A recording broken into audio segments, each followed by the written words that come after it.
பாண்டவர்கள் தங்கள் வனவாசத்தின் போது காடுகளின் வழியாக பயணம் செய்து கொண்டிருந்தார்கள். அவர்கள் நடந்து வந்த சுவடு தெரியாதபடி வழியை அழித்தபடியே அடர்ந்த கானகத்திற்குள் நுழைந்தனர்.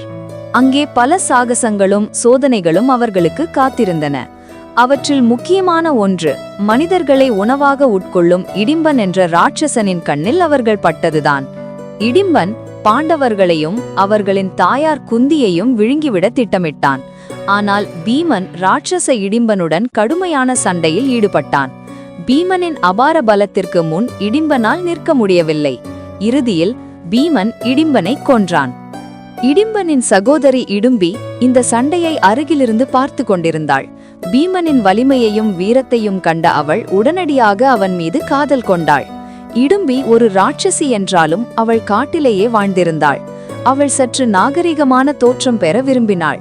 பீமன் இடும்பியின் தலைமுடியை சீராக்கி அவளை திருமணம் செய்து கொள்ள விரும்பினான். ஆனால் பீமனுக்குள் ஒரு சிறிய சஞ்சலம் இருந்தது.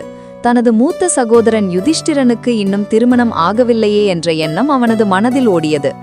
பீமனின் மனதை அறிந்த யுதிஷ்டிரன் அவனை சமாதானப்படுத்தினான்.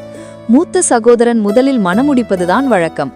ஆனால் இந்த இதயம் எந்த வழக்கத்தையும் பின்பற்றுவதில்லை. நாமும் அதற்கு வளைகிறோம். நீ இடும்பியை திருமணம் செய்து கொள் என்றார்.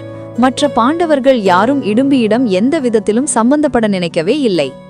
யுதிஷ்டிரனின் அனுமதியுடன் பீமன் இடும்பியை மணந்து கொண்டான். அவர்கள் காட்டிலேயே ஒன்றாக வாழத் தொடங்கினர். அடுத்த 1 வருடத்திற்குள் இடும்பி ஒரு குழந்தையை பெற்றாள். அந்த குழந்தையின் தலை பிறப்பிலேயே சுத்தமாக முடியில்லாமல் ஒரு பானையைப் போல இருந்தது.